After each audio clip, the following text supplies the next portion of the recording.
kay Sir Emmanuel Aventura. So nag-PM siya sa amin sa page namin. Nakalain niyo galing pa siyang USA. Pero ang shipping nito pupunta dito sa Caloocan.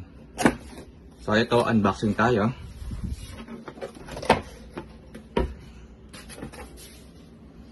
So ito boss, ang laman nito is BJ to BJ adapter na cord.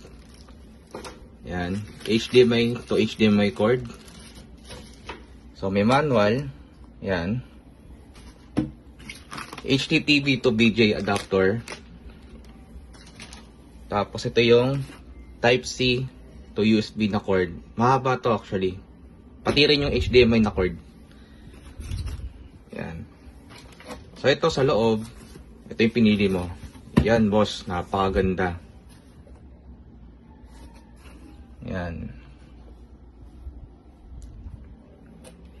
So sa loob nito, dito yung dalawang perasong joystick. So ito boss, laro tayo ng Metal Slug.